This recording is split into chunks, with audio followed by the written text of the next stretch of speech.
ओम शांति।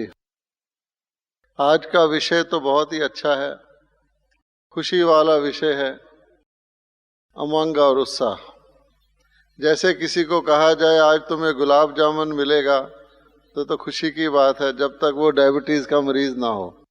इसी प्रकार से ये विषय हमारे ज्ञान का एक मूल मापदंड है कि ब्रह्मा कुमार और ब्रह्मा कुमारी ने क्या सीखा, अपने इस ज्ञान में आकर जीवन को चलाकर क्या सीखा, ये इसका मापदंड थर्मामीटर है, उसका उमंग और उत्साह। तो बाबा कहा करते हैं कि यदि किसी व्यक्ति का टेम्परेचर नब्ज बहुत धीरे धीरे चल रहा हो तो कहा जाता है खतरे की निशानी है। इसी प्रकार से किसी का ब्लड प्रेशर बहुत लो हो जाए, उसकी शुगर बहुत घट जाए तो खतरे की निशानी है। किसी का उमंग उत्साह घट जाए, आज भी मुरली में क्या था, आज जो वरदान था वो क्या था कि थका हुआ व्यक्ति कभी भी सफल नहीं हो सकता, वो पहले ही थका हुआ है। आजकल एक स्लोगन निकला हुआ है, अंग्रेजी में उसको कहते हैं TATT, टैट। तो टैट क्या होता है?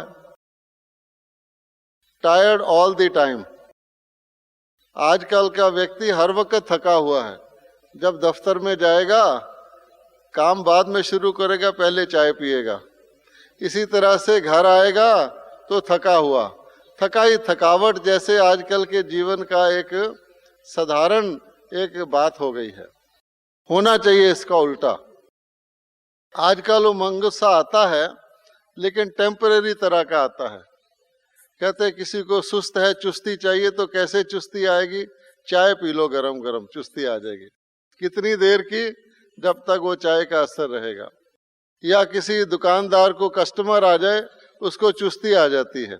अगर कस्टमर कुछ ले जाए तो चुस्ती कायम, अगर ना लेके जाए तो और सुस्ती। यहाँ तक कि भिखारी होता है, भिखारी भी बड़ी उम्मीद से, जब लाल बत्ती आती है, कार वाले जानते हैं, वो आता है उम्मीद लेकर। उस वक्त उसका चेहरा और तरह का होता है। जब कोई उसको नहीं पैसा देता, उसका चेहरा बिल्कुल लटक जाता है। तो आज का उमंग उत्साह बाहर के वातावरण, बाहर की चीज़ों के अनुसार आता है, क्योंकि मनुष्यों के अंदर कई प्रकार के ऐसे इस प्रकार की आदतें हैं, इस प्रकार के ऐसे झुकाव हैं, ऐसे लगाव हैं, जो बाहर जब उसके मतलब की चीज़ होती है उसको उमंग उत्साह आ जाता है। जैसे किसी को मान लीजिए म्यूज़िक का शौक़ है और शाम को कहा जाए कि इंदौर जोन वाले जो कार्यक्रम कर रहे हैं उसमें बहुत अच्छा म्यूज़िक वाला आ रहा है, तो टाइम पर आके बैठ जाएंगे, उमंग उत्साह आ जाएगा कि चलो चलो म्यूज़िक सुनना है। ऐसे ही बाहर की परिस्थिति के अनुसार उमंग उत्साह आता है और घट भी जाता है। एक बार हम बॉम्बे में गए तो वहाँ कोई किसी सेंटर का प्रोग्राम था। वहाँ एक बहुत अच्छा कोई बहन थी, बहुत अच्छा गीत गा रही थी, बड़ी खुश थी, बहुत खुश थी, गा रही थी, सब लोग खुश हो रहे थे, तारीफ कर रहे थे। उसके गीत के बाद एक और कोई प्रसिद्ध गायिका आ गई, उससे भी ज़्यादा। जब वो गीत गाने लगी, उसका गीत भी अच्छा था, तो पहले गीत गाने वाली का हमने देखा चेहरा बिल्कुल उतर गया। बिल्कुल जितनी देर वो बैठी रही उसको ऐसे लगा कि मैं यहाँ क्यों बैठी हूँ। तो क्या हम इस प्रकार का उमंग उत्साह चाहते हैं जो उतार चढ़ाव की तरह हो, ज्वार भाटे की तरह हो, आया और चला गया, आज है कल नहीं है? तो ये जितनी संसारिक चीज़ें हैं, इनके द्वारा प्राप्त उमंग उत्साह इसी प्रकार का होता है। एक व्यक्ति ने कार ली, बड़ा खुश है, परिवार में पहली बार कार ली है। पड़ोसी साथ वाला उससे बड़ी कार ले आया, उसका उमंग उत्साह खत्म कि भाई अब तो मेरे पास ऐसी कार चाहिए। इस वास्ते हमारे संस्था में सबसे ज़्यादा ज़रूरी बात यह है कि उमंग उत्साह एक बारी बने तो कायम रहे और बढ़ता रहे और कभी ख़त्म ना हो। आपको पता है ऐसा कौन सा नशा है जो सदा कायम रहता है? शारीरिक बल का नशा जवानी में होता है, रूप का नशा भी कुछ समय के लिए चलता है, धन का नशा भी कई बार काम नहीं आता है, पद का नशा भी चले जाता है। वो पंजाब में कहते हैं नानक के लिए, नाम खुमारी नानका चढ़ी रहे दिन रात, कि एक परमात्मा के नाम का, उसके प्यार का नशा ऐसा है जो हर वक्त कायम रहता है। नारायणी नशा बाबा कहते हैं, जो आपके अंदर का नशा है वो सदा कायम रहता है। इसलिए जब हम यहाँ उमंग उत्साह की बात करते हैं तो उमंग उत्साह कौन सा? रूहानी उमंग उत्साह, जो हमें एक बार ही उड़ा दे फिर हम नीचे ना आए। वरना दुनिया में क्या होता है, आज कोई व्यक्ति स्पोर्ट्स में मेडल लेता है, गोल्ड मेडल, अच्छा 1 साल के लिए, अगले वर्ष दूसरा मेडल ले लेता है।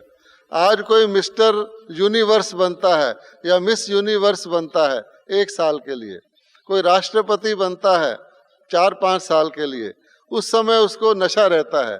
उसके बाद उसको कहते हैं हिज एक्सीलेंसी, लेकिन उसके बाद भूतपूर्व, अच्छा एक बारी पार्लियामेंट में किसी ने कहा ये भूतपूर्व प्रधानमंत्री हैं, क्योंकि दिल्ली में 5-6 भूतपूर्व तो हैं ही। अच्छा, तो किसी ने कहा भूत क्यों कहते हो, सिर्फ पूर्व ही कह दो काफ़ी है, भूत क्यों लगाते हो बेचारे के साथ। दूसरी बात कि आज के कॉम्पिटिटिव समाज में, जिसके अंदर बहुत ज़्यादा एक दूसरे के साथ व्यक्ति को भिड़ करके आगे बढ़ना पड़ता है, एक दूसरे को धक्का देकर आगे बढ़ना पड़ता है, उसमें जो उमंग उत्साह है वो थोड़े लोगों को प्राप्त है और बहुत मेहनत के बाद प्राप्त है, और बाकियों का उमंग उत्साह खत्म। कहते हैं 6 व्यक्ति दौड़ रहे थे, कोई रेस हो रही थी, तो एक भाई ने कहा ये क्यों दौड़ रहे हैं? उसने कहा इसमें जीतने वाले को प्राइज मिलेगा। उसने कहा बाकी क्यों दौड़ रहे हैं फिर? तो कहने का भाव ये है कि आप सोचिए कि आज के समाज में कुछ गिनती चुनती के लोग हैं जिनको बहुत उमंग उत्साह, क्योंकि उसका स्टेक बहुत है, उसके अंदर नेम फेम बहुत है टेम्परेरी, लेकिन टेम्परेरी ही सही है, झूठा ही सही, सच्ची चीज नहीं मिलती तो लोग झूठे से गुजारा करते हैं।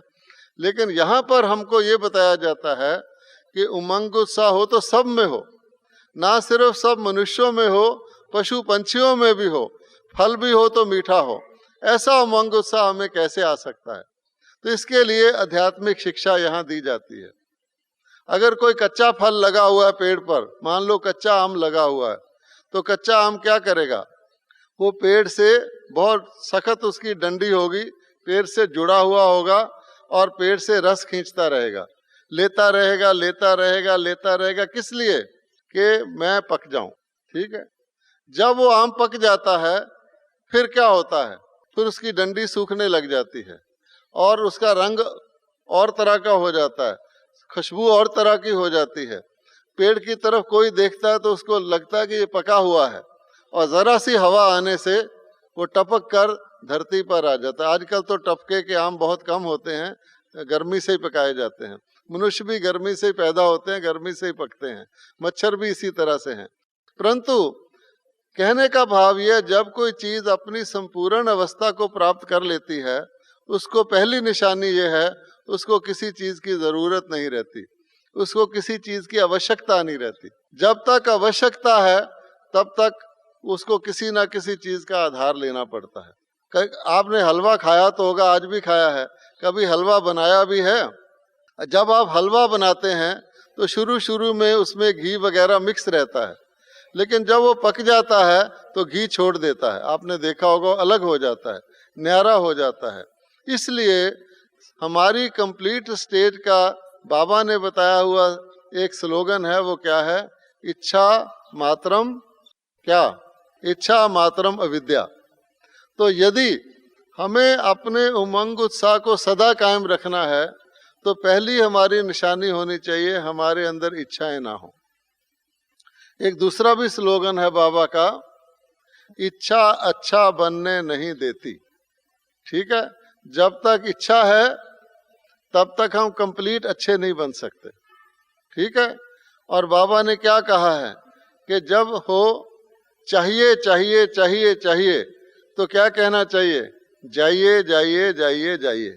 जब हमने चाहिए चाहिए को जाइए जाइए में कन्वर्ट कर दिया, तब आपको जो आपका अंदर का खुशी है वो कायम रह सकती है। जो ही आपने चाहिए कहा, कोई बर्डन लिया, तो आपकी खुशी घटी। दादी जानकी जी ने चाहिए के ऊपर 3 प्रकार की डेफिनेशन दी है, वो बड़ी अच्छी है, आपके काम की है, हम आपको सुना रहे हैं।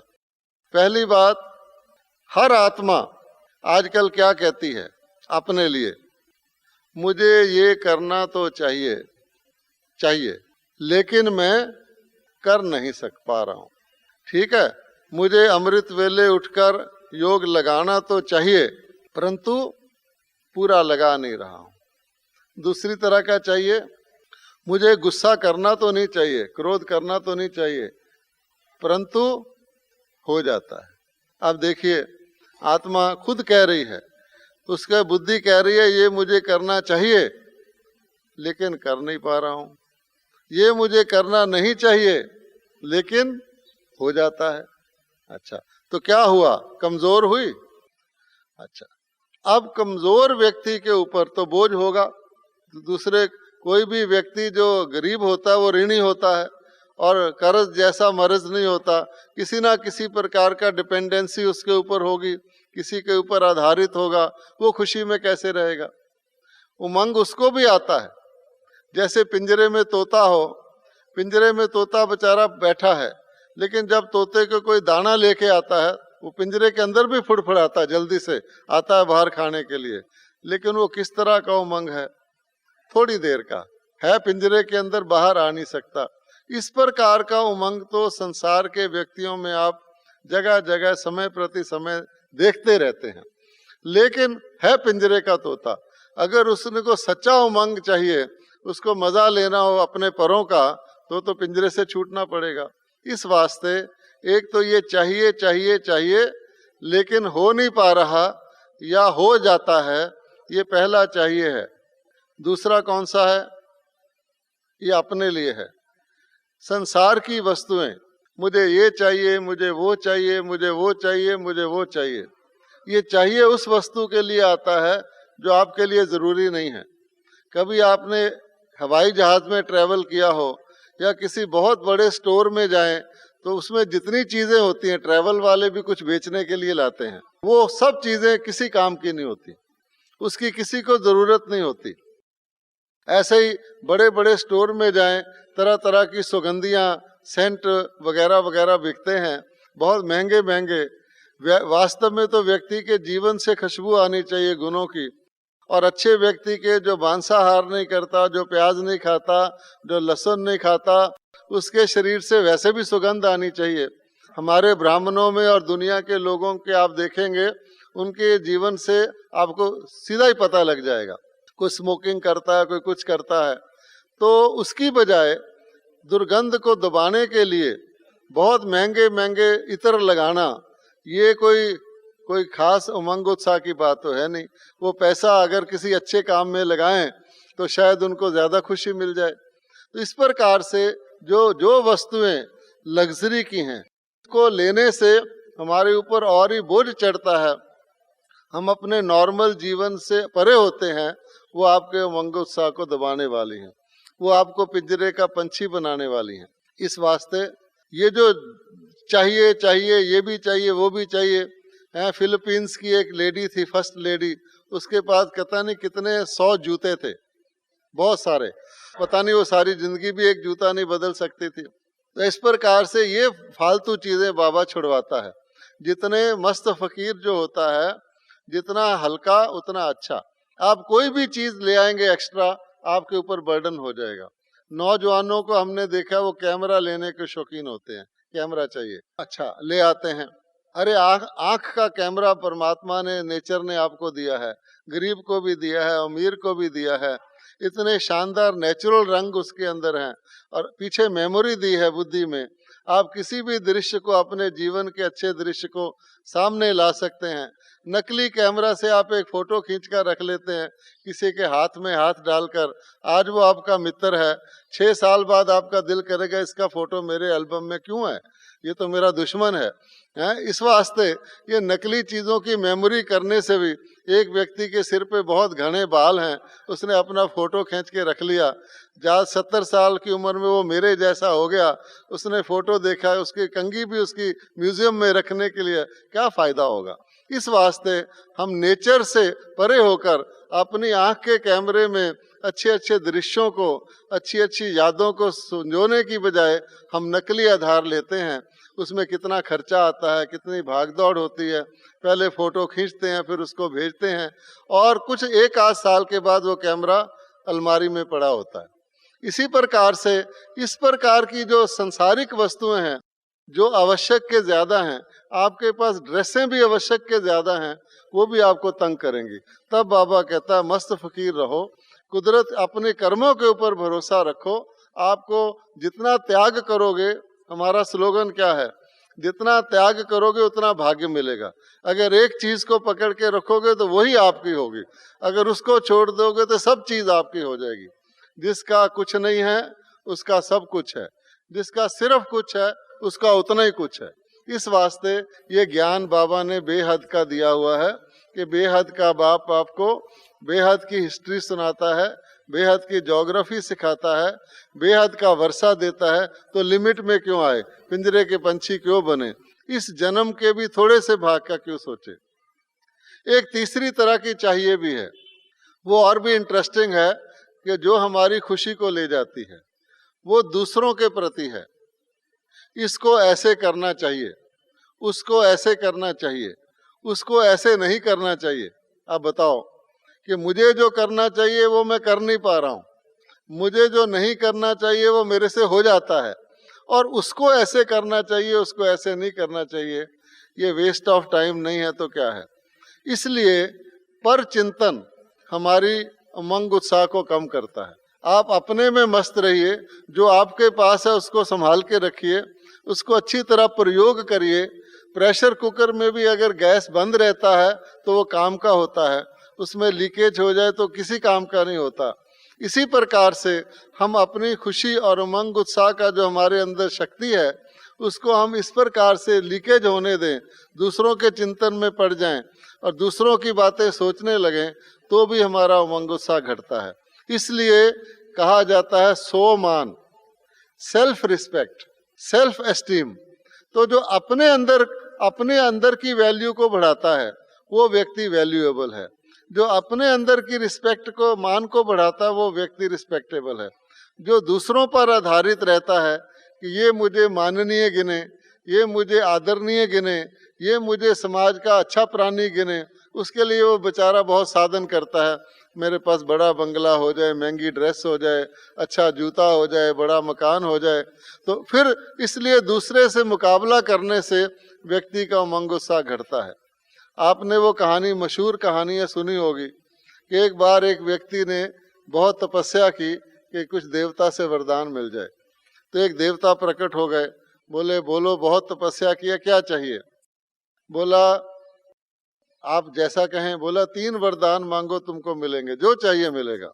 आजकल के लोग क्या करते हैं, पहले बोला मेरा ना बहुत बड़ा, क्या उसने कहा ठहरो, पहले मैं एक शर्त बता दूं, तुम्हें जो चाहोगे मिलेगा, तुम्हारे पड़ोसी को डबल मिलेगा। ये शर्त लगा दिया उसने। बोला अच्छा मेरा बहुत बड़ा मकान हो जाए। उसने देखा कि जुहू बीच के ऊपर बहुत बड़ा मकान बन गया है, और साथ में देखा तो पड़ोसी का डबल बन गया है। पहले अपना बना देखकर खुशी हुई, डबल देखकर उदास हो गया। फिर और क्या चाहिए, मुझे डिजाइनर कार चाहिए, बहुत बड़ी कार। उसकी कार आ गई, देखा बहुत खुश हो गया। फिर इधर को देखा तो पड़ोसी के 2 कार खड़ी हैं, उदास हो गया। अब क्या करे, अब सोच में पड़ गया कि ये तो बड़ी खराब बात है, तपस्या मैंने किया, फल ये पा रहा है। सोचता रहा, कहता उसने कहा जल्दी मांगो मुझे जाना है। बोला अच्छा मेरी एक आंख फूट जाए। अच्छा, बहुत सोच के बोला मेरी एक आंख फोड़ दो महाराज। उसने कहा कि इसकी 2 फूट जाएंगी। अब आप बताओ कि जो इस तरह के समाज में नेगेटिव, नकारात्मक समाज में व्यक्ति रहता होगा, दूसरे को देखकर खुश होता होगा और दूसरे को देखकर उदास होता होगा, वो उमंग उत्साह कैसे रखेगा। इसलिए हमारा स्लोगन क्या है, सो परिवर्तन। आपने अपने आप को बदला, हमने अपना दृष्टिकोण बदला, आपके लिए सृष्टि बदल गई। जैसी दृष्टि वैसी सृष्टि। तो अपनी दृष्टि क्या है? हमारी दृष्टि ये है कि असल में आत्मा उमंग उत्साह का स्वरूप है। आपको मालूम है भक्ति मार्ग में भी आत्मा की जो परिभाषा देते हैं वो क्या देते हैं? आत्मा जो हम हैं, आत्मा ये तो शरीर है जो इसके अंदर सुख लेता है, दुख लेता है, अनुभव करता है, प्रेम का अनुभव करता है, दया, जो भी अनुभव करता है अच्छा या बुरा। आत्मा सत्य है, आत्मा चित्त है और आत्मा आनंद स्वरूप है। ये इसकी परिभाषा अनादि चली आती। सत्य का मतलब क्या होता है? सत्य का क्या मतलब होता है? सत्य वो है जो था भी, है भी और रहेगा भी। वो सत्य है, वो शाश्वत है, वो इटर्नल है, इमॉर्टल है। अच्छा, अब हम हैं, हम और आप हैं जीव आत्मा है। हमारे में आत्मा सत्य है या जीव सत्य है? ये तो सीधी बात है। ये शरीर मैंने 70 वर्ष पहले लिया था। अच्छा, 71 वर्ष पहले मेरे पास ये शरीर था। आप भी अपनी आयु में 1 वर्ष ऐड करके पूछो अपने आप से, आपके पास ये शरीर था? जितनी आपकी एज है उसमें 1 साल ऐड कर लो, फिर पूछो अपने आप से आपके पास ये शरीर था? नहीं था। आप तो थे, बीज तो था अगर वृक्ष नहीं था। अच्छा, अब और आगे के लिए, फ्यूचर के लिए भी ऐड कर लो जितना चाहिए, 50 साल, 100 साल, जितना आपका दिल करता है। अपने बुजुर्गों को देख लो कितने कितने साल जिए हैं, उससे भी ज्यादा ऐड कर लो, देवताओं से भी ज्यादा आयु ऐड कर लो, फिर पूछो आपके पास ये शरीर रहेगा? नहीं रहेगा। इसलिए आत्मा सत्य है, शरीर नश्वर है, ये तो सब जानते हैं। दूसरी आत्मा की परिभाषा है चित्त। चित्त मैंने चैतन्य, लाइव, जिसके अंदर लाइफ है। अब ये हाथ उठ रहा है, इसको कौन उठा रहा है? अपने आप उठ रहा है या इसको कोई उठा रहा है? आत्मा उठा रही है। अगर आत्मा चली जाए तो सारी बॉडी को 4 व्यक्ति उठाएंगे मुश्किल से, मोटे आदमी को तो शायद 5 चाहिए। अब आप सोचो कि ये जो है हर काम आत्मा करा रही है, आंख नहीं देख रही, आत्मा देख रही है। तो ये चैतन्य जो है, इस आत्मा की दूसरी क्वालिफिकेशन है चित्त। और सबसे ज्यादा जो आज के विषय से संबंधित है, आनंद स्वरूप। आत्मा को कहा गया कि आत्मा बाय नेचर ही आनंद स्वरूप है। आनंद में प्रेम भी आ जाता है, सुख भी आ जाता है, शांति भी आ जाती है, उमंग भी आ जाता है। उस आनंद ले ही कैसे सकते हैं आप? और एक तो है आनंद लेना, और एक है ही आनंद स्वरूप। कोई कहे सूर्य रोशनी ले रहा है, तो क्या कहा जाता है? ये काम करना तो जैसे सूर्य को चिराग दिखाना है। जो है ही आनंद स्वरूप, उसको बाहर से आनंद लेने की क्या जरूरत है? उसका तो काम है, सूर्य का काम है रोशनी देना, आत्मा का काम है आनंद देना।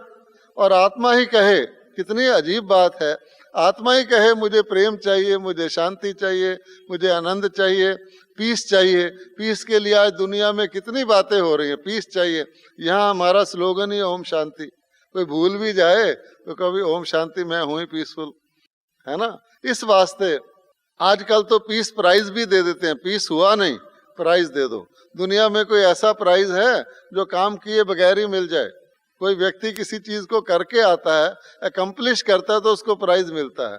या हर साल पीस प्राइज दे दिया जाता है। पीस के लिए कोशिश की गई, कितनी अजीब बात है।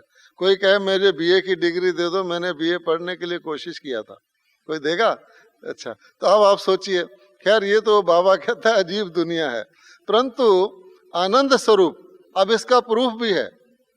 इस संसार में जितनी चीजें बनी हैं, किसी भी चीज का आप नाम लेंगे, उसका एक गुण होगा जिससे उसका नाम पड़ता है।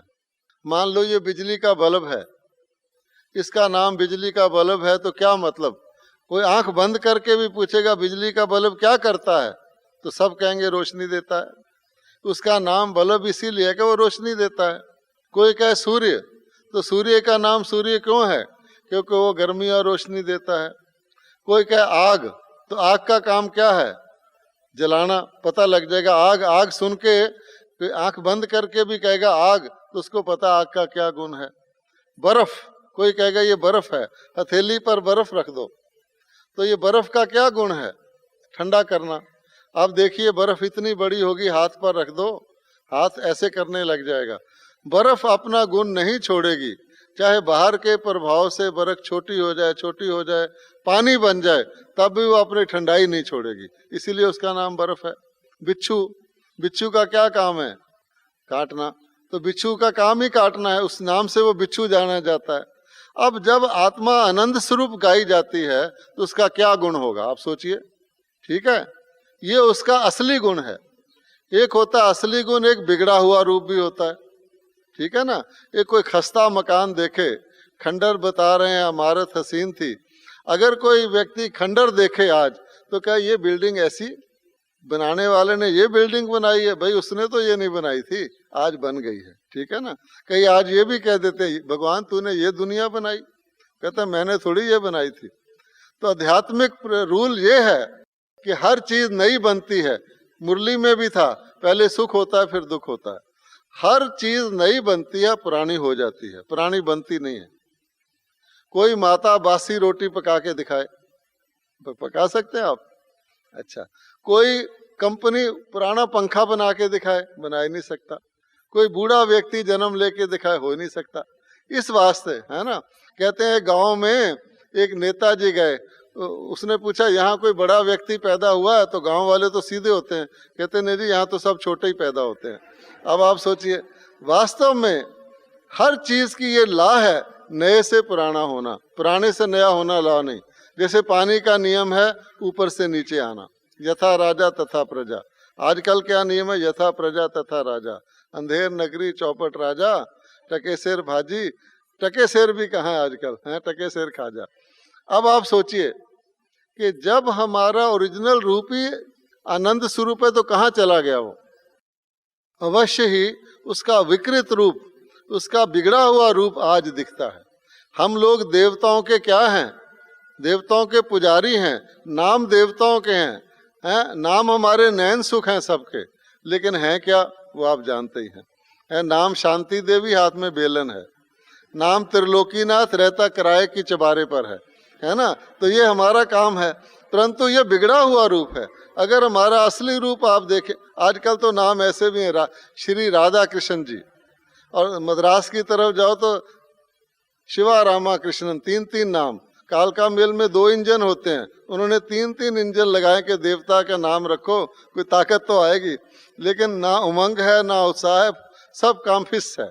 इस वास्ते जरूरत ये है कि हम अपनी ओरिजिनल नेचर को जानें, कि हम शक्ति आती है। जैसे किसी राजपूत को पता हो मैं राजपूत खानदान का हूँ, तो उसको नशा आता है। आर्मी में भी आप जाओगे, हर आर्मी की टुकड़ी के अपनी हिस्ट्री होती है, हमने ये किया था, हम शहीद हुए थे, तो उनको नशा रहता है।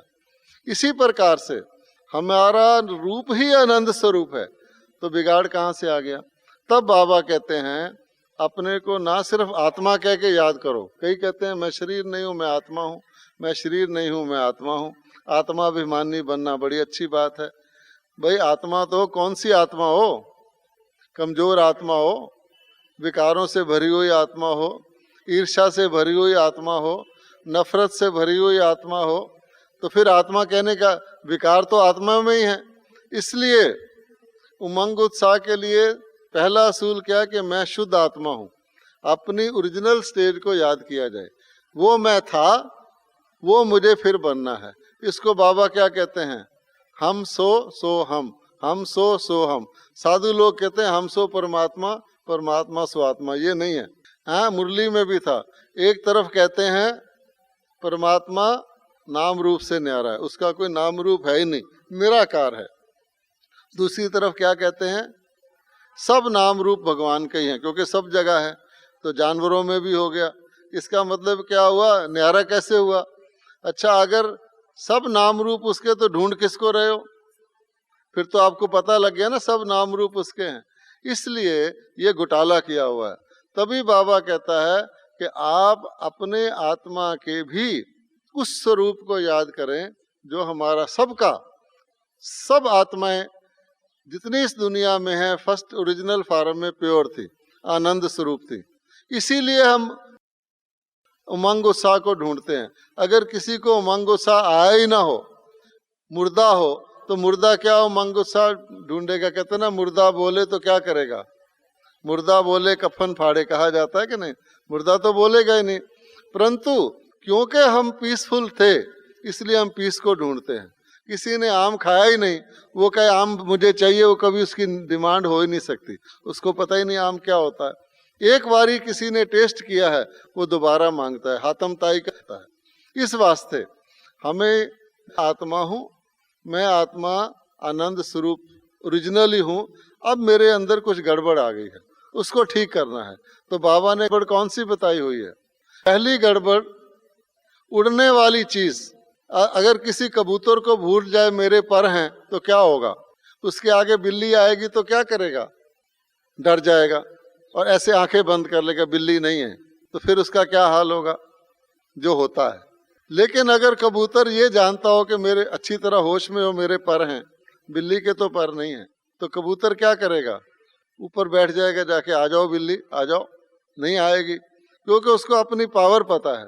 इसी तरह से पहली बात जो बाबा फंडामेंटल कहते हैं, जो ब्राह्मणों को पता है दुनिया को नहीं पता है, इसी वजह से सारे ब्राह्मण खुश रहते हैं, वो क्या है कि सब लोग अपने को शरीर मानते हैं और ब्राह्मण अपने को आत्मा मानते हैं। शरीर ने तो छोड़ना ही है, शरीर ने बीमार भी होना है, शरीर ने बूढ़ा भी होना है, एक दिन शरीर पड़ा होगा। तो जो शरीर मानेगा वो तो डरता ही रहेगा, मौत का भय, हाय मैं मर जाऊंगा, हाय मेरा क्या होगा, मेरे बच्चों का क्या होगा। जो आत्मा है वो जानता है कि बच्चे में भी आत्मा है, वो अपने पार्ट से मेरा बच्चा बना है, वो अपने पार्ट से आगे भी उसका पार्ट चलना है, बाप और बच्चा सदा तो नहीं रहेंगे, मुसाफिरी है, उसको ये पता है। तो आत्मा कभी मरती नहीं, तो मौत का भय खत्म हुआ, तो सबसे बड़ा भय तो ये खत्म हो गया। फिर दुख आ गया, बीमार हो गए, वो क्या कहेगा, मेरा क्या होगा। अच्छा, आत्मा वाला क्या कहेगा, कर्म से आया है, बाबा ने आज भी कहा है तुम्हारे कर्मों का दुख है, कोई बात नहीं, आया है, जो चीज आई है वो जाएगी भी जरूर, पहले तो दुख नहीं था, आया है तो एक दिन जाएगा भी जरूर। हम यहाँ आए हैं माउंट आबू में, तो वापसी टिकट है ना हमारे पास, तो दुख के पास भी वापसी टिकट होगी, फिक्र की क्या जरूरत है। इस वास्ते आने वाले को जाना ही है, वो आए और हमारी खुशी भी साथ ले जाए। है कोई मेहमान आपके घर में आए और आपकी घड़ी चुरा के ले जाए, ये तो ठीक नहीं है ना। इसी वास्ते खुशी मेरी चीज है, दुख आई पराई चीज है, आएगा जाएगा, खुशी क्यों जाए, उसका क्या हक है हमारी खुशी को साथ ले जाए। अपनी खुशी को संभाल के रखिए। इस वास्ते बाबा ने ये भी बता दिया कर्मों से आता है कर्मों से जाता है। तो जब हमको मालूम है ना तो मैंने मरना है, ना मेरा साइज घट सकता है, मिनिमम साइज तो मेरा पहले ही है, a point has no dimension, no length, no breadth, ये तो ज्योमेट्री में भी सिखाया जाता है। बिंदु को किसी भी तरफ से देखो वो बिंदु ही दिखेगा, और अगर आपने बाकी किसी चीज को देखा तो उसका एंगल बन जाएगा। अंधों ने हाथी देखा, आपने सुनी ना, बचपन में कहानी पढ़ाते थे, अंधों ने हाथी देखा, क्या देखा, कोई झूठ नहीं बोल रहा, लेकिन क्या कर रहे हैं बेचारे, कोई कह रहा है रस्सी है, कोई कह रहा है पंखा है, कोई कह रहा है खंबा है, कोई कह रहा है दीवार है, झूठ कोई नहीं बोल रहा। तो आज के जितने आध्यात्मिक नेता हैं वो सब सच बोल रहे हैं, इसमें कोई शक नहीं है। जो कह रहा है अपना अनुभव सुना रहा है। अफसोस क्या है कि हाथी को देख नहीं सकते, क्योंकि हाथी और ही तरह की चीज है। तब बाबा कहता है कि आप लकी हैं जो मेरे बच्चे, जिनको मैंने बता दिया आप बिंदु हैं, बिंदु का कुछ घट नहीं सकता, बढ़ नहीं सकता, उसकी क्वालिटी में फर्क आ सकता है। तो अपनी क्वालिटी को कायम रखना हमारा काम है।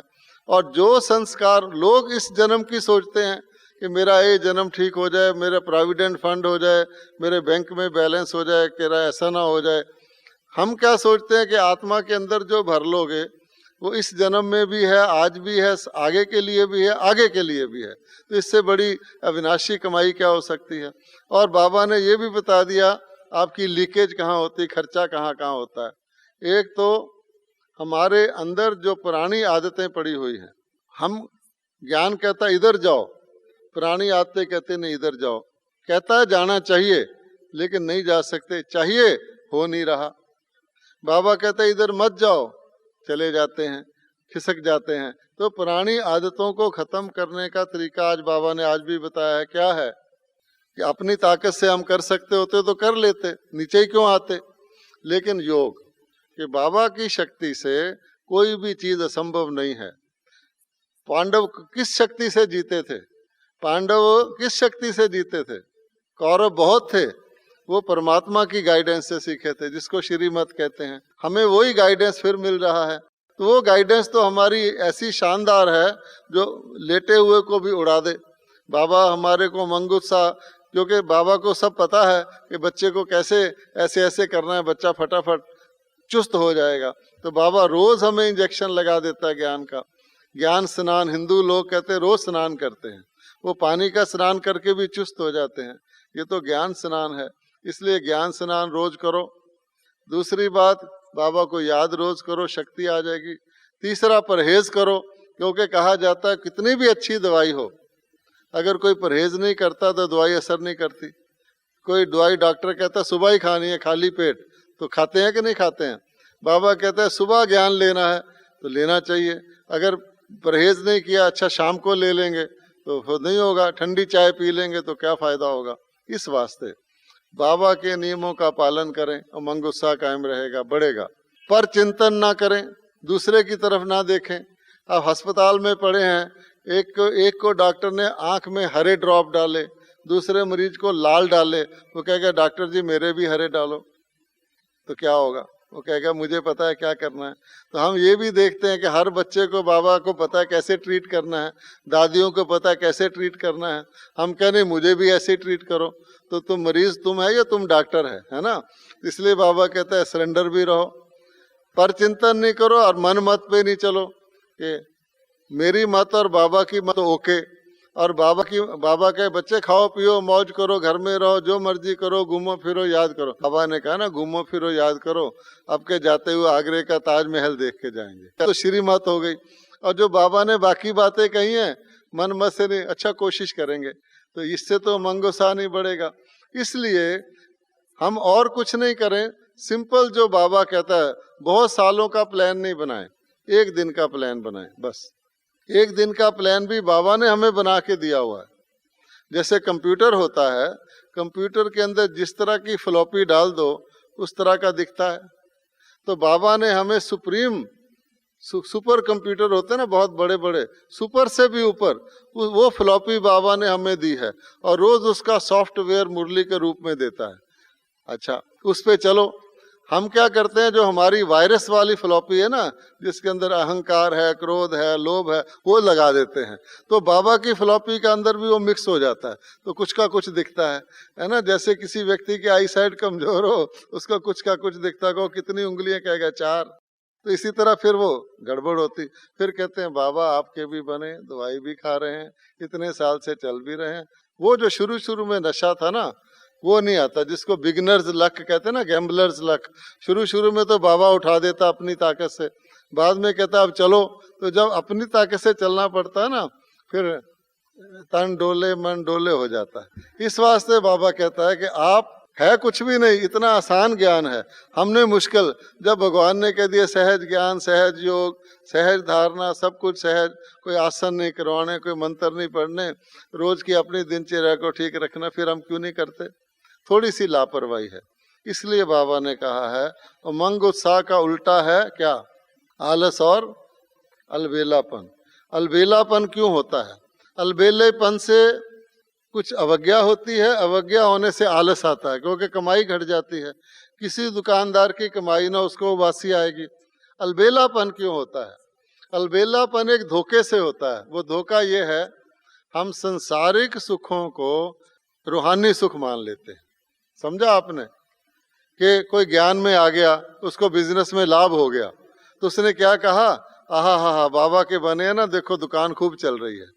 अच्छा, कोई ज्ञान में आ गया, उसकी सेहत ठीक हो गई, कोई रोग था, बस बाबा ने कहा ना वाह। तो हम संसारिक सुखों को अलौकिक सुख मान लेते हैं, ये धोखा है। सुबह योग में बैठे, नींद आई, हाँ बहुत मजा आ रहा है, तो नींद के सुख को हम ज्ञान का सुख मान लेते हैं। इस वास्ते गड़बड़ है। तो अगर हम अति इंद्रिय सुख, रूहानी सुख को आपका टेस्ट करेंगे, तो आपको बाकी की जरूरत ही नहीं पड़ेगी। वास्तव में इंसान को कुछ नहीं चाहिए दुनिया के अंदर, हवा पानी चाहिए और कुछ भी नहीं चाहिए। छोटा बच्चा तो देखो पतला दूध पी के भी बढ़ता रहता है, पानी वाला दूध माता पिलाती है। खुशी से बढ़ता रहता, उछालती है। अब हम बड़े हो गए, बहुत खाएंगे, ये खाएंगे, शायद और बड़े हो जाएं, 1 सेंटीमीटर भी बढ़ते नहीं हम, क्योंकि बढ़ चुके जो बढ़ना था। इसी प्रकार से वास्तव में व्यक्ति को कुछ चाहिए नहीं, और देने में आपको जितना सुख आएगा लेने में नहीं आएगा। आप किसी के घर जाएं, वो आपको कहेगा काजू खाओ, ये खाओ, पिस्ता खाओ, आप कहेंगे नहीं नहीं नहीं नहीं नहीं, वो कहेगा खाओ भाई। अच्छा, एक दाना ऐसे उठाएंगे जैसे कोई मुसीबत उठाई है ना, क्योंकि वो उसका घर है ना। अच्छा, वो कहेगा लो भाई लो, नहीं भाई नहीं। अच्छा, क्यों? वो दे रहा है, उसको खुशी है, मैं ले रहा हूं, मुझे बोझ है। अब रिवर्स कर दो, वो मेरे घर आएगा तो क्या करूंगा, ले भाई ले, ले भाई ले, वो कहेगा नहीं भाई नहीं, नहीं भाई नहीं। इसका मतलब क्या हुआ कि देने में सुख है, लेने में ऑब्लिगेशन है। तो यही जीवन के लिए लागू होता है। देवता हमारे पूर्वज थे, वो देते ही रहते थे, खूब भरे हुए थे। हम सब ले रहे हैं और सब कंगाल हैं, है ना। हर एक ले रहा है तो देगा कौन? मैं भी ले रहा हूँ, आप भी ले रहे हैं, सब देवता बन गए तो देवता कौन रहा? इस वास्ते एक धोखा है। तब करके खुशी का कनेक्शन साधनों से नहीं है, खुशी का कनेक्शन इच्छा मात्र में विद्या से है। आप ये नहीं हम कहते कि साधुओं की तरह अपनी इच्छाएं घटा दो, लेकिन अननेसेसरी इच्छाएं ना रख के ये इच्छा रखें कि हम अपने गुणों को बढ़ाएं, अपनी शक्तियों को बढ़ाएं। अब सूर्य रोशनी देता है, लेता नहीं है कभी। नदी पानी देती है, लेती नहीं कभी। पेड़ फल देता है, खाता नहीं अपना फल। तो जो देने वाला हो जाता है उस आप ही भरपूर हो जाता है। ओम शांति।